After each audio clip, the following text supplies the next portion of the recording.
Ջերուսման ամբողջ համակարգը մեկ կաթսայի գնով կաթսան ձեզանից, մնացածը մեզանից։ Ընտրեք Maverick կամ Navi գերխնայող կաթսաներից մեկը, իսկ ծխատարը, մարտկոցները, խողովակները, բոլոր դետալները, առաքումն ու տեղադրումը կստանաք իդեալ համակարգից։ Վճարեք միայն կաթսայի համար եւ ստացեք ամբողջ ջերուսման համակարգը նույն գնով։ Մանրամասները idealsystem.am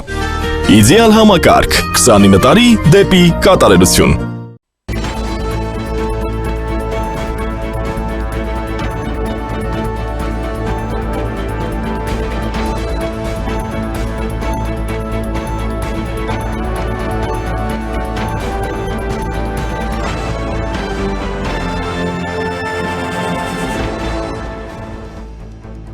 Փռելու հրահանգները տրվել են շատ վաղուց եւ հարց է ինչու այդ հրահանգները չեն կատարվել։ Հանցավոր պայմանավորվածություններ են եղել, հայտարարում է վարչապետ Փաշինյանը։ Գագիկ Ծառուկյանը ուղերձ է հղել բանտից, շարունակելու է լինել հայրենիքի կողքին։ Ծառուկյանին պատկանող մուլտիվելնեսում բացահայտվել է 2.6 միլիարդ դրամի թաքցված շրջանառություն։ Ձերբակալվել է Մայր Հայաստան կուսակցության վարչության անդամ Արեգնաս Մանուկյանը, նրա նկատմամբ հանրային քրեական հետապնդում է հարուցվել։ Կոկորդիլոսներ, ազնվացեղ նժույգներ եւ այլ բազմաթիվ կենդանիներ դեռ Ծառուկյանի տանն են, ինչ վիճակում են կենդանաբանական այգի տեղափոխված առյուծներն ու վագրը։ Բարի օր, դուք դիտում եք առաջին լրատվականը, ես Ժիրայր Ոսկանյանն եմ, ուղիղ եթերում մեկնարկում ենք կարևոր թեմաների քննարկումը։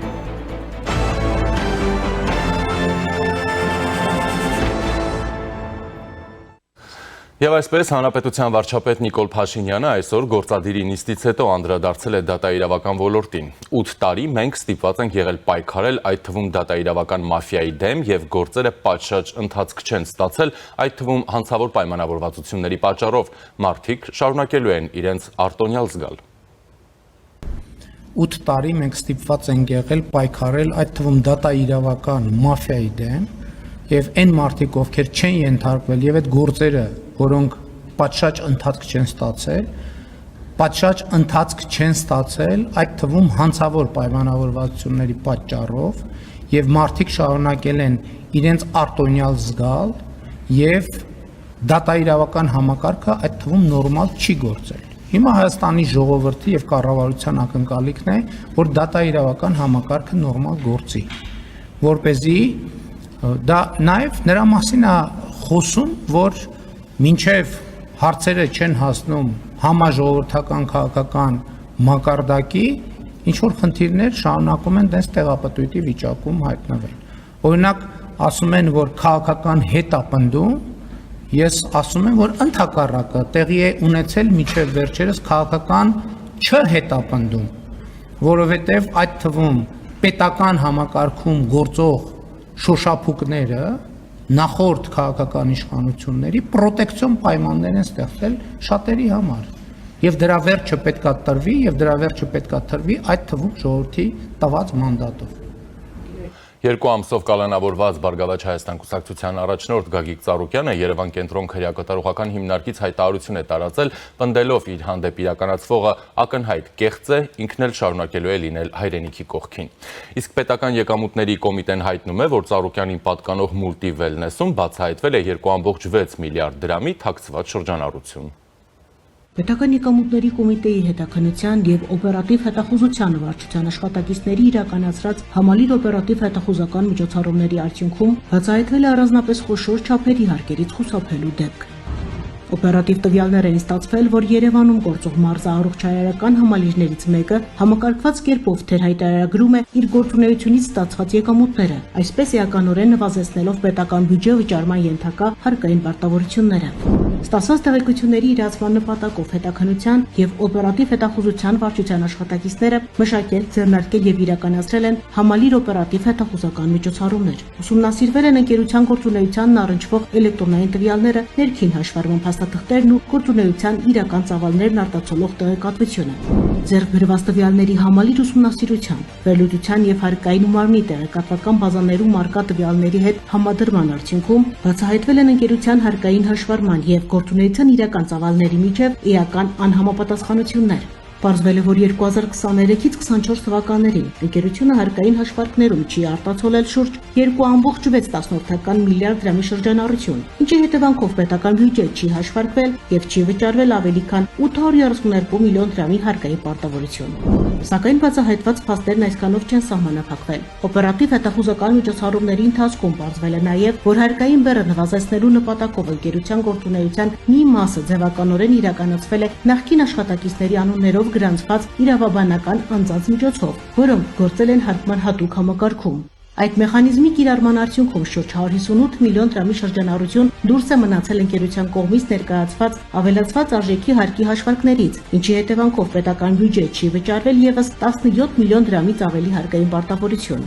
Այսպիսով բացահայտված խախտումների հետևանքով պետությանը պատճառված ընդհանուր վնասը կազմել է շուրջ 849 միլիոն դրամ։ Ձեռք բերված փաստական տվյալների հիման վրա հանցագործության մասին հաղորդում է ներկայացվել վարույթ իրականացնող մարմին, որտեղ նախաձեռնվել է քրեական վարույթ եւ իրականացվում է նախաքննություն։ Պետական եկամուտների կոմիտեի հետաքննության եւ օպերատիվ հետախուզության վարչությունը հետևողականորեն շարունակելու է պայքարը սերային տնտեսության բոլոր դրսևորումների դեմ։ Հարկերից խուսափելուն ուղղված յուրաքանչյուր սխեմա ենթակա է բացահայտման, իսկ օրենքը շրջանցելու յուրաքանչյուր փորձ իրավական գնահատականի։ Պետական եկամուտների կոմիտեի տեղեկատվության եւ հասարակայնության հետ կապերի բաժին։ Բարգավաճ Հայաստան կուսակցության առաջնորդ Գագիկ Ծառուկյանի առանձնատանը եւ բիզնեսներում տեղի ունեցած խոզարկություններից հետո կապարակնքվել են Հայաստանի ազգային օլիմպիական կոմիտեի շենքը, Արարատ ցեմենտ գործարանը, Երևանի Արարատ կոնյակի գինու օղու կոմբինատը, կոմբինատի հարևանությամբ գտնվող ադմինիստրատիվ շենքը, Multi-Stone ընկերությունը, Փարավոն ռեստորանային համալիրը, չեն գործում նաեւ Ծաղկաձորում գործարարին պատկանող հյուրանոցները, գործարանները։ Արարատ ցեմենտի աշխատակիցներն այսօր բողոքի ակցիա են իրականացրել գործարանի տարածքում, նրանք պահանջում են կապարակնիքները հանել, որ կարողանան աշխատել, օրվա հացի հարցը լուծել։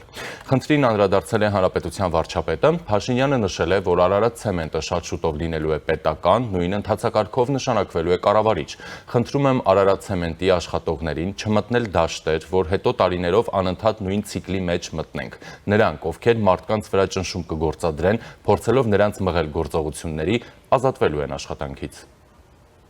Հիմա Արարատ ցեմենտ հետ կապված process կա։ Ես ասել եմ, որ ընդ որում դա ես ոչ թե քաղաքական հայտարարություն եմ արել, որից հետո դա եղել է, այլ քննությունը դա ցույց է տվել, գրություն ազդակ եկել կառավարությանը, որից հետո ես ասել եմ։ Ես Արարատ ցեմենտի աշխատողներին էլ խորհուրդ եմ տալիս եւ խնդրում եմ, որովհետեւ Արարատ ցեմենտը շատ շուտով լինելու է պետական։ Նշանակվելու է նույն ընթացակարգով կառավարիչ եւ եկեք այսօր այնպիսի բաներ չանենք, որ վաղը մյուս օրը Զանգեզուրի պղնձամոլիբդենային կոմբինատի օրինակն եմ ուզում հիշեցնել։ Ես կապանում զգուշացրեցի, ասի տեսեք, այն մարդիկ, ովքեր այսօր այլև պատվերով գործողություններ են անում, այդ մարդիկ ազատվելու են աշխատանքից։ Ես հունիսին ասեցի, այդ մարդիկ արդեն օգոստոսին բոլորը ազատված էին աշխատանքից։ Նրանց մի մասի դեմ քրեական գործ հարուցված, նրանց մի մասն է դատվել է։ Ես ուզում եմ, որ բարձ լինի խաղի կանոնները, որ այդ մարդկանց մի մասն էլ միջև մի միջնորդավորված կամ ուղղակի միջնորդում է, որ վերականգնվեն աշխատանքի։ Ես էլ ասում եմ, չէ, հարգելիներս, այն ժամանակ հստակ կանոնը սահմանվել է։ Լսել եք ինչ եմ ասել։ Ես չեմ կարող, որովհետև այդ ասած այդ թվում ժողովրդի առաջ ստանձնած պարտավորություն է, ես չեմ կարող դրանից նահանջել։ Հիմա նույնը խնդրում եմ Արարատ ցեմենտի հարգելի աշխատողներին չմտնել դաշտեր, որ հետո տարիներով անընդհատ այս նույն ցիկլի մեջ մտնենք, նրանք ովքեր կանեն այդ կարգի գործողություններ, այսինքն, չգիտեմ, մարդկանց վրա ճնշում կգործադրեն եւ այլն, փորձելով նրանց մղել գործողությունների, ազատվելու են աշխատանքից։ Իդեպ ձերբակալվել է ԲՀԿ ցուցակով պատգամավորության թեկնածու առաջադրված Մայր Հայաստան կուսակցության վարչության անդամ Արեգ Նազմանուկյանը։ Քննչական կոմիտեից հայտնում են, որ քրեական վարույթի շրջանակում նրա նկատմամբ հարուցվել է հանրային քրեական հետապնդում, պետական գաղտնիք պարունակող տեղեկությունները հրապարակել է հատկանիշներով։ Նա ձերբակալվել է, ներկայացվել դատարան կալանքի համար։ Հիշեցնեմ, որ դեռ հունիսի 12-ին Հանրապետության քննչականի ներկայացուցիչները ժամանել էին Մանուկյանի բնակարան խուզարկության, այդ ժամանակ կոմիտեից հայտնել էին, որ քրեական վարույթի շրջանակում շրջանակներում քննչական գործողություններ են։ Վարույթը կապված է լրտեսության, պետական դավաճանության հայտնի վարույթի հետ։ Պետական դավաճանության այս վարույթով կալանավորված է ԲՀԿ ցուցակի երկրորդ համար Մայր Հայաստան կուսակցության նախագահ Անդրանիկ Թևանյանը։ Եվ այժմ զրուցելու եմ Plus 374 քաղաքական ինքնորոշման ակումբի նախագահ Գարեգին Միսկարյանի հետ։ Բարև ձեզ։ Բոլորը հանուն հայրենիքի, բոլորը հանուն ժողովրդի, նրանց համար եւ նրանց անունից Գագիկ Ծառուկյանը քրեակատարողական հիմնարկից է ուղեր ցեղում, ասում որ ամեն ինչ ինձու է, սարքած է, բայց ես չեմ նեղանում, ես լինելու եմ ժողովրդի եւ հայրենիքի կողքին, հետո ՊԿ ասում է 2.5 միլիարդ միայն մուլտիվելնեսում եք թաքցրել հարկեր եւ այլն։ Փաշինյանն էլ դե բնականաբար ժողովրդին տված խոստումների տրամաբանությամբ նույն Արարատցեմենտի, հետ տեղի ունեցողի մասով, մասնավորապես աշխատակիցները, որոնք ուզում են շարունակել աշխատել, որպեսզի վճարվեն, դե կապարակնքված են։ Էլի ասում է, որ ասել եմ տեղյակ եք եւ այն ինչ ասել եմ հրապարակային, այդ թվում նաեւ որպես ժողովրդի կողմից ձևավորած պահանջ է, չէ՞, այդ ամեն ինչը ուժանում։ Ինչ անի այս ժողովուրդը։ Շատ լավ հարց է։ Ինչ պետք է անի ժողովուրդը։ Ժողովուրդը պետք է լծվի պետություն սարքելու սուրբ գործին։ Այն ինչ տեղի է ունենում Գագիկ Ծառուկյանի շուրջ, ես դա փորձում եմ գնահատել որպես ազգային կապիտալի վերականգնում։ Այսինքն Հայաստանի Հանրապետությունը ռեսուրսներով հարուստ երկիր չի, եւ այս սուղ ռեսուրսների մեջ զգալի մասը ռուսական ազդեցության կապիտալի ձեռքում է, այսինքն ինչի ռուսական ազդեցության, ռուսական կապիտալի։ Այդ թվում նաեւ Գագիկ Ծառուկյանը։ Ինչա դա նշանակում։ Դա նշանակում է, որ այն բիզնեսները, որոնք իրենք ունեն, իրենց եկամտի մի մասը, որը ծախսում են հանրային տրամադրություններ ստեղծելու, օրակարգեր թելադրելու եւ այլնի վրա, հատկապես հաշվի առնելով, որ նաեւ քաղաքականության մեջ են այդ զգալի գումարներ ծախսվում, դրանք ավտորիտար համակարգի քարոզ եւ արժեքներ թելադրող դրսևորումներ են։ Եվ նշանակում է, որ այդ կապիտալը ծառայում է ոչ թե Հայաստանի ինքնիշխանության ուժեղացմանը, խորացմանը, բարձրացմանը, այլ հակառակը գոյատևման ռեժիմ մտնելուն եւ ավտորիտար համակարգերի հետ սերտաճելուն, այնպիսի համակարգերի, ինչպիսին Ռուսաստանն է։ Հիմա ես չեմ ասում, որ Նիկոլ Փաշինյանը ժողովրդավարների ժողովրդավարն է, բայց գոնե այս ընտրությունները համեմատաբար լավ գոնե այդ փող բաժանողի իշխանությունները չէին, այդքանով ինքը դեպի ժողովրդավարություն էր։ Եվ հենց այդ կապիտալը, որ նաև խաթարում է ժողովրդավարական արդար մրցապայքարը, գաղափարական ուժերի ձևավորմանը խոչընդոտում է, որտեղ ռեսուրսները գնում են այդ դաշտ, ավտորիտարիզմ քարոզելու ու կառուցելու դաշտ, դա խանգարում է Հայաստանի կայացմանը։ Եվ ես հույս ունեմ, որ այս ամբողջ գործընթացը ոչ թե անձնական քենախնդություն է, այլ այդ գործընթացն է, որը կարա ինչ որտեղ համարվի քաղաքական հետապնդում, կարա համարվի ինչ ասեք կարա համարվի, բայց կարևոր է, որ նպատակը լինի այդ, այսինքն այն ինչ անում ենք, դա բխի Հայաստանի Հանրապետության ինքնիշխանության բարձրացման շահերից, բայց ներողություն դեռևս դրա ազդակները չկան, այսինքն եթե մենք ուզում ենք իրավական պետություն կայացնենք, իսկ ժողովրդավար պետությունը չի կարող չլինել իրավական, բացի կապիտալի ազդեցությունը օտար գաղափարներ ու արժեքներ տարածող կապիտալի ազդեցությունը, պետքա նաև ներսում ինստիտուցիոնալ գործընթացներ գնան, որոնք ցույց կտան, որ այո, մենք իրավական պետություն ենք կառուցում։ Եվ երբ որ Նիկոլ Փաշինյանը ասում է, որ համակարգը դեմ էր եւ այլն, կներես, բայց Գագիկ Ծառուկյանին հատիսը նվիրողը դու էիր, Նիկոլ Փաշինյան։ Եվ երբ որ դու այդ քայլը անում էիր, դու այդ ժամանակ նպաստում էիր, կոռումպացված, չգիտեմ, փողով ամեն ինչ գնող եւ այդ արժեքները դավանող մարդկանց առաջընթացին։ Այսինքն այստեղ առաջի մեղավորը Նիկոլ Փաշինյանն է, այսօր որ այդ Հայաստանում օրենքի գերակայություն չի։ Նիկոլ Փաշինյանը։ Հիմա կգանք հերթով ձեր ասածներին, բայց նախ դուք նշեցիք, հա, այդ ավտորիտար կամ ռուսական մոդել, դրա ջատագովներ, պետությունը դեպի այդ ուղղությամբ տանելու ձգտումներ, հետո ասացիք, ազգային կապիտալի վերականգնում, չէ՞։ Այո։ Ու ասացիք կարող է համարվել քաղաքական հետապնդում, կարող է համարվել մեկ այլ բան, այ օրինակ ինչ շատ հետաքրքիր է այդ համատեքստի վրա կենտրոնանանք։ Ձեր ասացի առաջին մասը, ազգային կապիտալի վերականգնում, չգիտեմ, ռուսական ավտորիտար կառուցվածք եւ այլն, եւ քաղաքական հետապնդում։ Որտեղ է այդ նուրբ գիծը, որը քաղաքական հետապնդում է, հա, հաշվի առնելով այն ամեն ինչ, որ դուք դրանից առաջ ասացիք, որը ենթադրենք կա եւ այդպես է, հա, եւ այստեղ որքանով է, այսպես ասած, մեր մի քաղաքական միջավայրին կամ մշակույթին բնորոշ, որ մարդիկ, այսպես ասենք, քաղաքականությունը օգտագործում են որպես վահան, այ հենց այդ ձեր շարունակությունը կոռումպացված առաջընթաց ապահովելու համար, հա, այսինքն այդ վահանը կօգտագործենք, ասենք սա քաղաքական հետապնդում է, ոչինչ, որ չգիտեմ, ըստ պեկի ես մի քանի միլիարդի բան հարկ եմ թաքցրել, ոչինչ, որ ստեղ ես եմ արել, այն եմ արել, որտեղ է այդ նուրբ գիծը։ Դուք շատ կարևոր հարց եք տալիս, որովհետև մի կողմից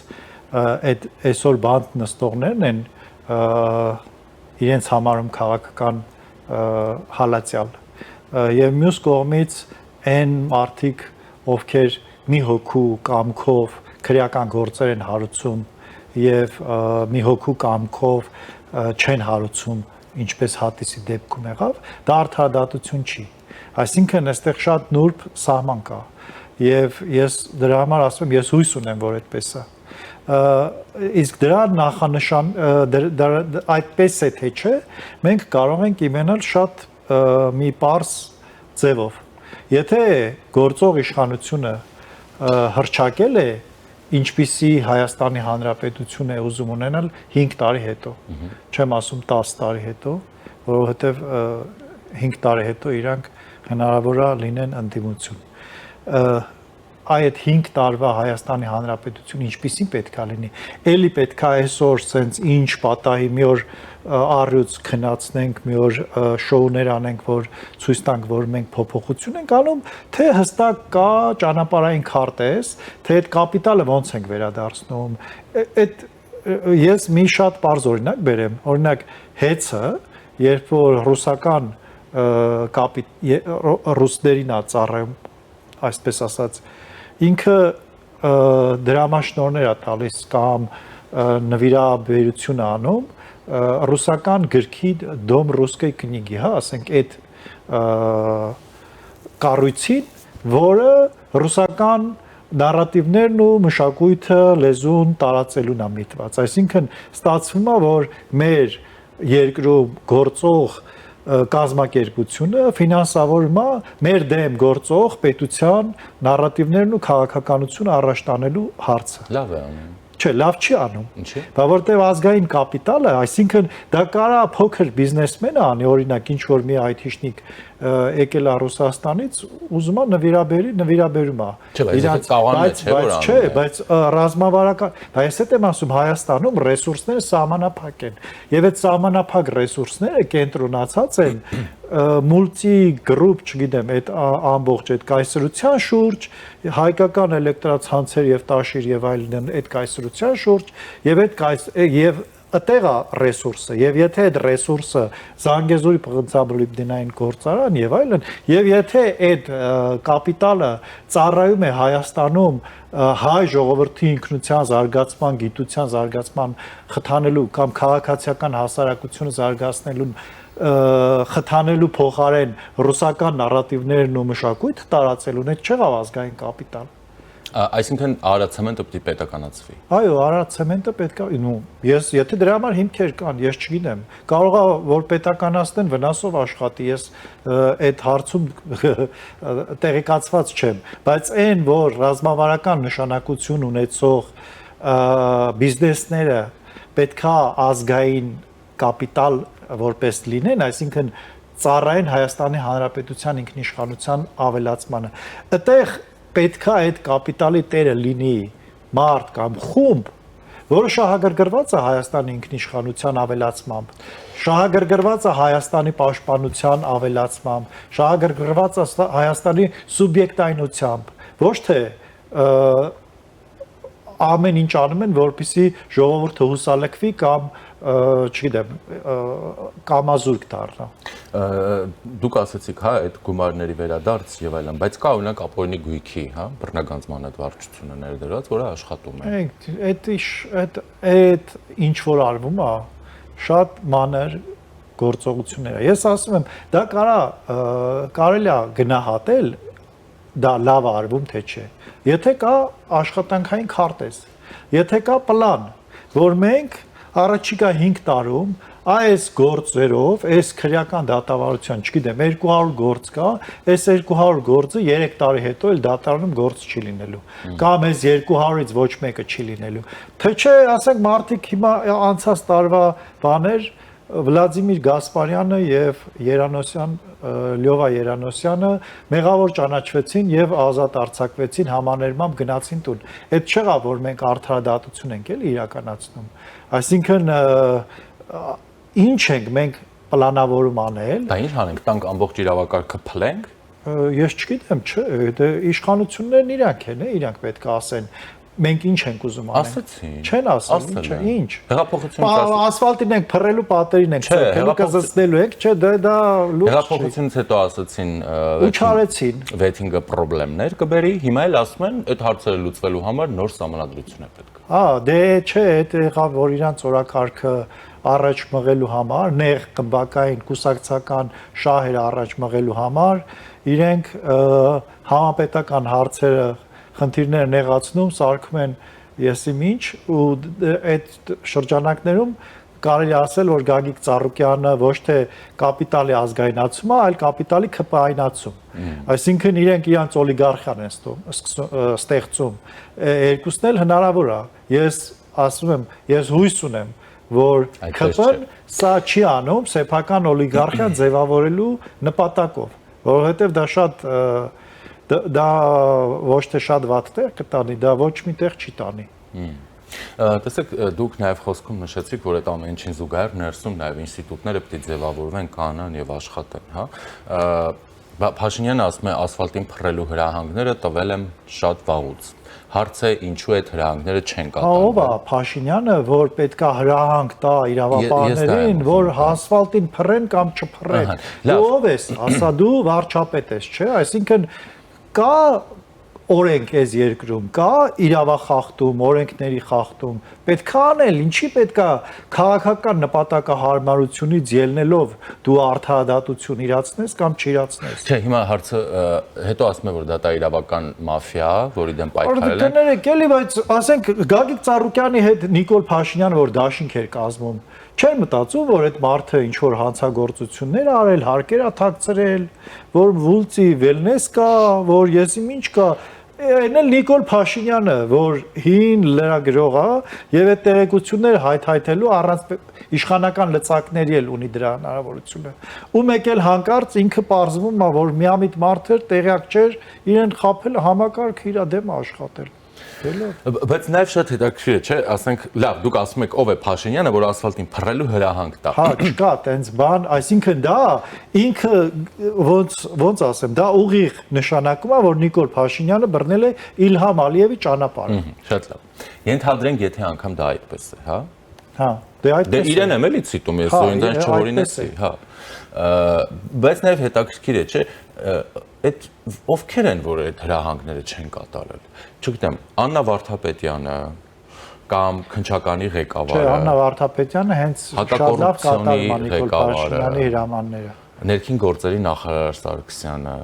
ով չի արել։ Ասում եք չեն կատարվել այդ հրահանգները։ Բա ուր են մեղավորները։ Հենց դրա համար եմ տալիս այս սահմանները։ Եթե չեն կատարվել, ինչու՞ չկա։ Ինչու նրանք հրաժարական պատժվածներ, որոնք որ օրենքը շրջանցել են կամ անգործունակություն են դրսևորել, հանցավոր կամ հակառակ պարոն Միսկարյան, առաջնորդվելով հենց օրենքի եւ օրինականության տրամաբանությունից մերժել են Փաշինյանի ասֆալտին փռելու հրահանգները։ Կամ էլ այդպես։ Դե եթե չկան ազատումներ, այդ հիմքով, չէ՞,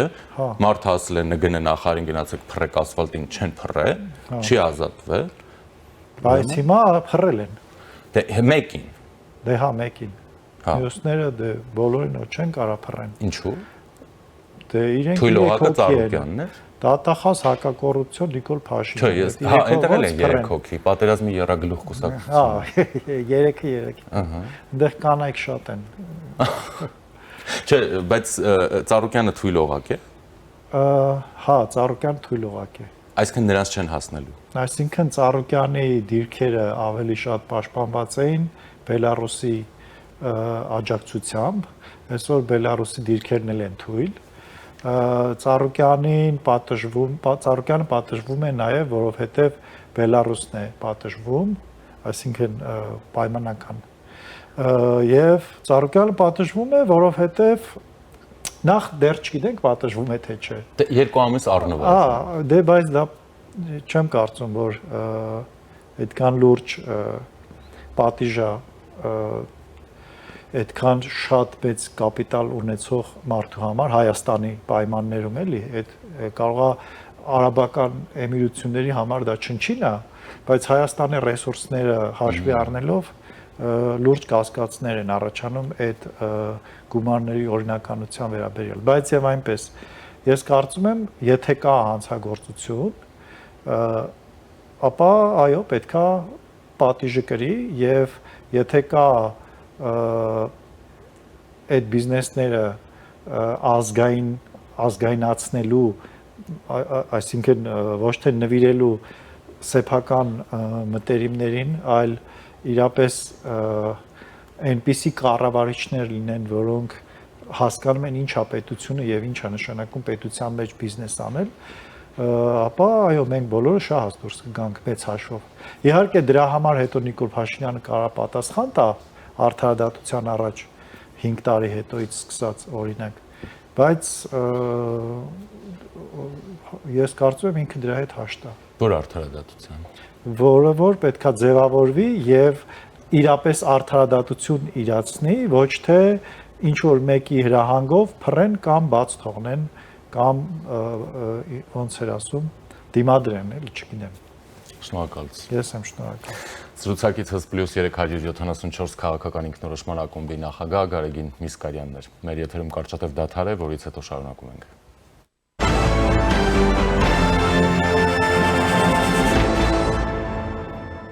Երևանի կենթանաբանական այգին հաստատել է, որ Բարգավաճ Հայաստան կուսակցության նախագահ Գագիկ Ծառուկյանի առանձնատնից տեղափոխված առյուծներից մեկը քննեցումից չի արթնացել։ Այս պահին նաև ցավով տեղեկացնում ենք, որ այգի տեղափոխված էգառյուծը պայմանավորված մեծ տարիքով եւ ուղեկցող հիվանդություններով, ինչը արդեն արձանագրված է հերձման ակտով, քննեցումից չի արթնացել։ Կենթանու օրգան համակարգերը եղել են ախտահարված փայծախը, լյարդը, թոքերը, սիրտը, լեղապարկում խոլեցեստինային փոփոխություններ, արկա է ճարպակալում, որովայնի խոռոչում արկա է ազատ հեղուկ, ինչը տարիքային փոփոխությունների հետևանքեր նշվում է հաղորդագրությունում։ Հետո կենթանաբանական այգուց տեղեկացրին, որ օրերս Երևանի կենթանաբանական այգի տեղափոխված կենթանիները գտնվում են մշտական հսկողության ներքո եւ անցնում են անհրաժեշտ բուժզննում։ Նրանք այժմ ժամանակավորապես գտնվում են կարանտինային տարածքում, որտեղից ադապտացիոն շրջանը անցնելուց հետո կտեղափոխվեն այգու ազատավանդակներ։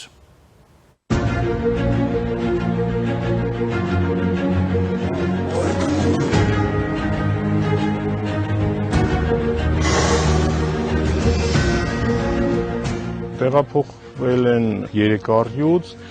որոնցից 2-ը արու առյուծներ էին, մեկը էգ եւ 4 վագրեր, բոլորը սպիտակ։ Տեղափոխման ժամանակ տարիքից եւ ուղեկցող հիվանդությունների արդյունքում անկել է էգ առյուծը, մյուս բոլոր կենդանիները նորմալ տարել են նարկոզը, տեղափոխությունը հետ վերադարձել են հետ նարկոզային, ներկայումս գտնվում են այգու կարանտինային հատվածներում, այսինքն ոչ ցուցադրման տարածքում։ Երիտասարդ առյուծի ոտքը նախնական վնասվածք ուներ, որը որ կիսատ բուժված է, ոտքի վրա մնացորդային վերքը նկատելի է, սպիտակ վագրի էգի ատամների մի մասը բացակայում են տարեքի հետ կապված, այդ տեսակետից կարող են լինել խնդիրներ, սակայն նորմալ սնվում են, նորմալ կենսագործում են այս ընթացքում, քանի որ մենք ինֆորմացիա չունենք, թե կենդանիները ինչպիսի թաքնված հիվանդություններ են ունեցել, ինչպիսի բուժում են ստացել կենդանաբանական այգիներում կենդանիները ունեն իրենց կենդանաբուժական թերթիկները կամ առողջական թերթիկը, որտեղ գրանցվում է այդ կենդանի հետ կատարված բոլոր գործողությունները։ Այս դեպքում մենք այս կենդանիների հետ կապված որևէ ինֆորմացիա չունենք։ Հետևաբար կենդանիների առողջական վիճակի վերաբերյալ ինֆորմացիան մենք հավաքում ենք տեղում, կենդանիները գտնվում են մշտական հսկողության տակ, կենդանիների ադապտացիոն շրջանը նաև կենդանաբուժական միջոցառումների ընթացք է, որից հետո արդեն կենդանիներին կարելի է հանգիստ թղթով տեղափոխել ազատավանդակ։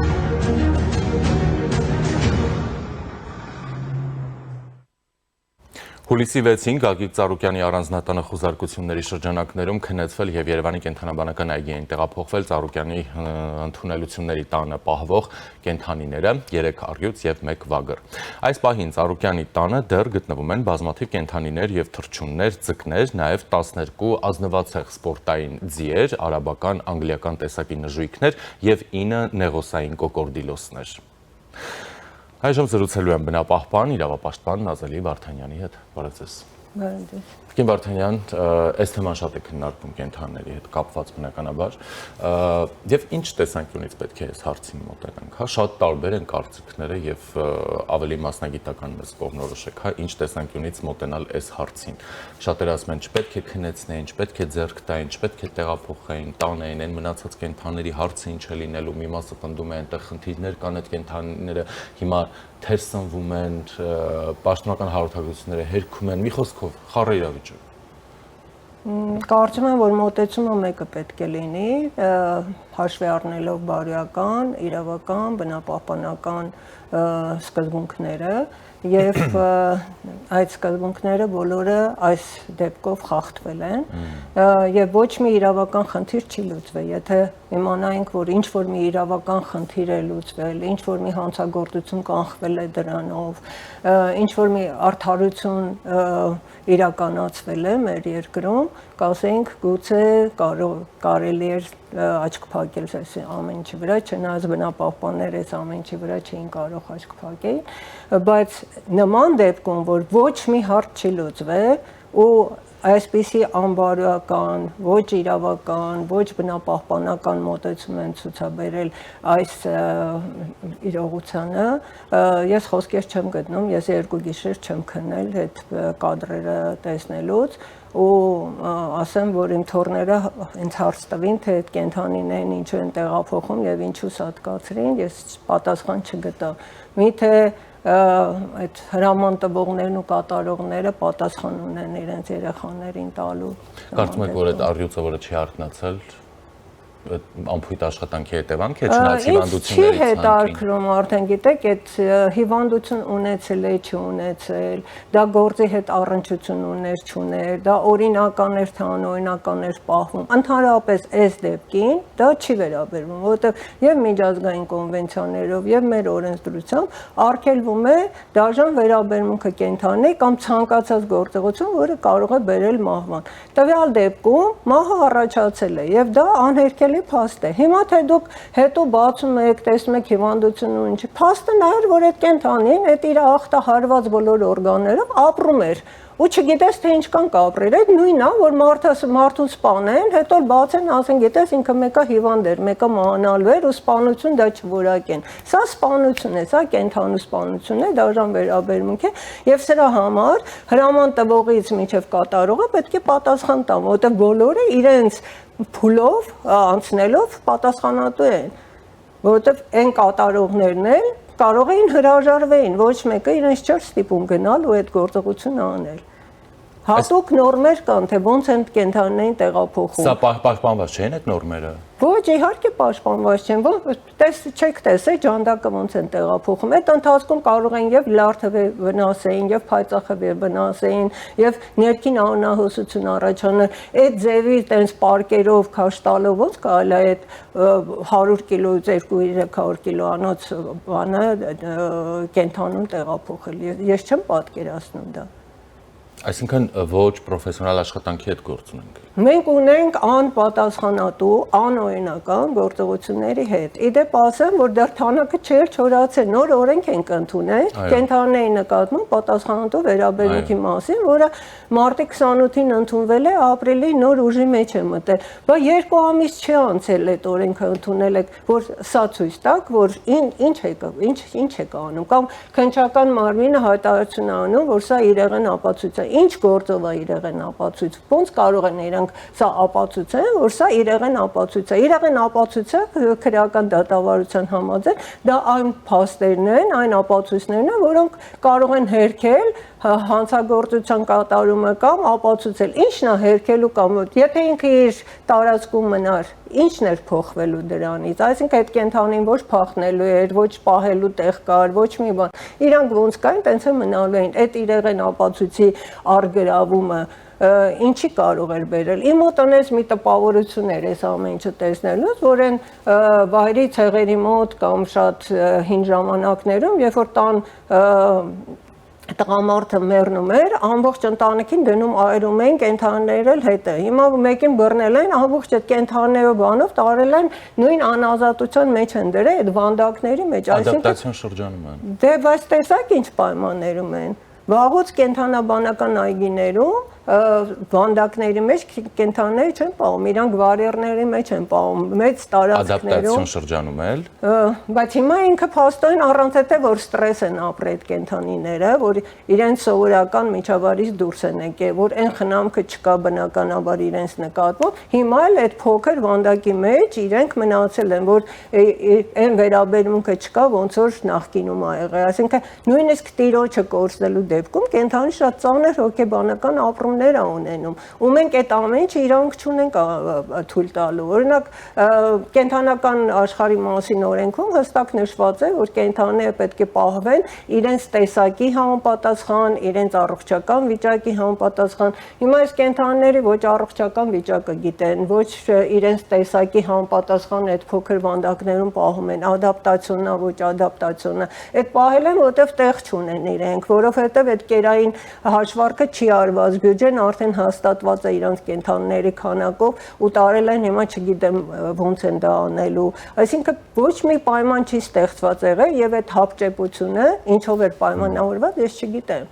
Իսկ այդ կենթանին կարմիր գրքային կենթանի է։ Սպիտակ վագրին։ Սպիտակ առանձին տեսակ չի, դա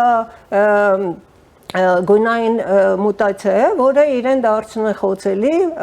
բաց տարածքում ապրելու, դրա համար ընդհանուր աշխարհում կա 300 առանձնյակ, որից մեկը փաստորեն վախճանվեց Հայաստանում, մնաց 299 առանձնյակ։ Այսինքն այդքան քիչ քանակ կա եւ դրանք անհետացող են, դրա համար մեծ մասը այդ մուտացիա գունային մուտացիա ունեցող առյուծների պահվում են անազատության մեջ, որպես հատուկ ուշադրության։ Բայց ոչ վանդակում։ Բայց ոչ վանդակում, այո։ Դե Ծառուկյանի մոտ էլ են էլի վանդակում։ Դե այս պայմաններում չէին բոլոր դեպքերում։ Ես չեմ եղել այնտեղ, չեմ տեսել։ Դե կադրերից երևաց նրանք վանդակում էին Ծառուկյանի տարածքում եւս։ Նո, ավելի լավ պայմաններում էին, ավելի լավ կերակրվում էին, ավելի լավ խնամվում էին, դրա համար խնամողներին հիմա հրավիրել են կենթանաբանական այգի, որպեսզի խնամեն։ Իմաստը որն էր, որ պետությունը իր վրա վերցրեց եւ մեր յուրաքանչյուր հարկատուի վրա վերցրեց այդ կենթանիների պահելը, որը նորմալ չենք է պահելու փաստորեն։ Իսկ մեր կենթանաբանական այգին պատրաստ է նրանց ընդունել։ Դե հենց դա պատրաստ չի եղել։ Կենթանաբանական այգին պատրաստ չի եղել իրենց ընդունելու։ Իսկ Ծառուկյանի տանը մնացած այդ ազնվացեղ արաբական, չգիտեմ, ինչ-որ ժույգներ, կոկորդիլոսներ, նեղոսային 9, իդեպ տեղեկություններ տարածվեցին մամուլում, որ կոկորդիլոսներից մեկը փորձել է վնասել, կծել է ՆԳՆ աշխատակիցներից մեկին, ՆԳՆ-ն քիչ առաջ հայտարարություն տարածեց, որ այդպիսի տեղեկություն չկա, հերքում են նման տեղեկություններ մի խոսքով։ Այնտեղ դեռ կան էկզոտիկ թռչուններ, տարատեսակ կենդանիներ, ձկներ, էլի էկզոտիկ,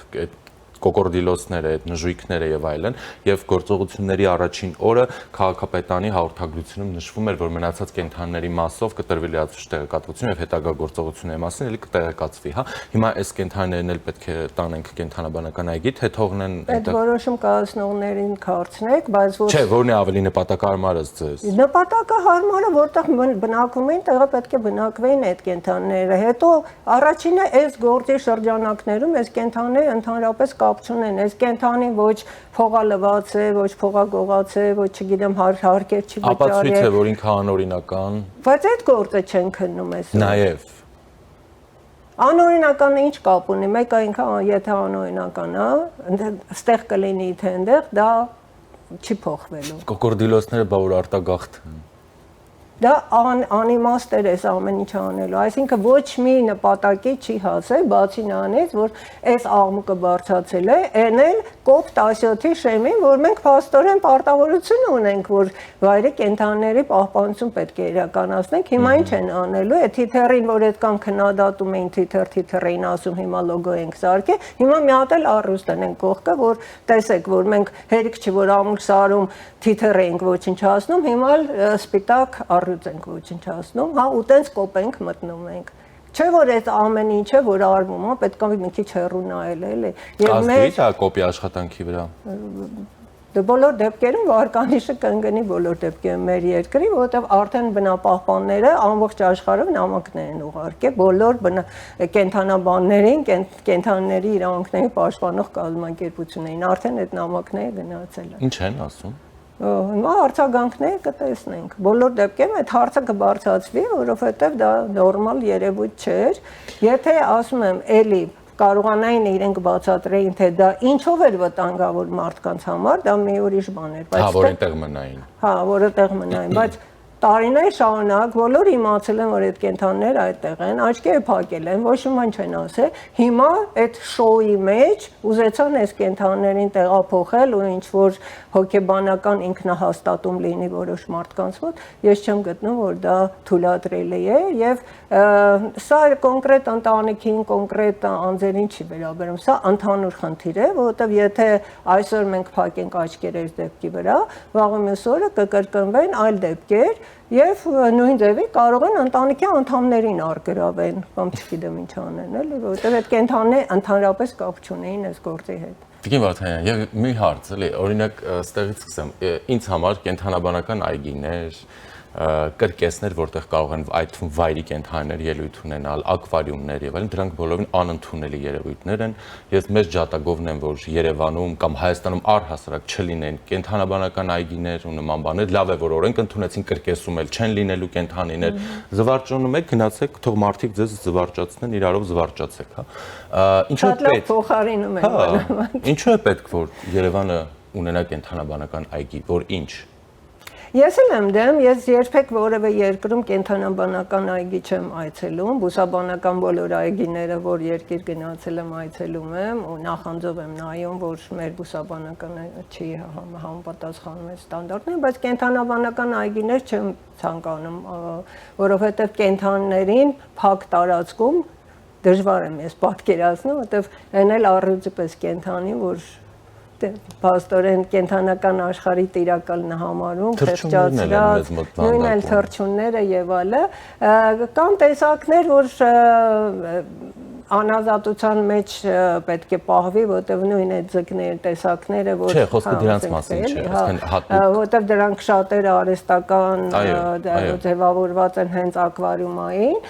բնության մեջ դրանք չկան, բայց բոլոր դեպքերում դա ոչ մի դաստիարակչական բան չունի, դրա համար աշխարհում հիմա այդ վանդակներից վերացել են եւ բաց վարյերներում են պահվում։ Դե մեզ մոտ փոփոխություններ եղան, բաց վարյերներ։ Մենք այդ տարածքները չունենք, որպեսզի այդ կենդանիները ազատության մեջ լինեն, օրինակ։ Այսինքն մեզ մոտ էլ անգամ բաց վարյերները չեն համապատասխանում միջազգային չափանիշներին։ Այո, օրինակ Նայրոբիում հենց քաղաքի կենտրոնում, այրաքաղաքում մեծ ազգային պարկ կա, որտեղ այս բոլոր կենդանիները ազատության մեջ ման են գալի, ոչ մի վանդակ, ոչ մի ցանկապատ, ոչ մի բան չկա, ազատ ման են գալի իրանք։ Այդ դեպքում ինչին է Երևանի պետքենթանաբանական այգին։ Ես չգիտեմ ինչ է պետք, բայց հիմա Երևան կենթանաբանական այգու մասին չի խոսքը, վերաբերմունքը կենթանիների նկատմամբ եւ ընդհանրապես մարդկանց նկատմամբ, որովհետեւ չի կարելի օրինականություն հաստատել անօրինական գործողություններ կատարելով։ Դու պետք է, եթե օրինականություն ես ուզում հաստատես, պետք է այնքան հստակ ու ճիշտ պահպանես օրենքները, որ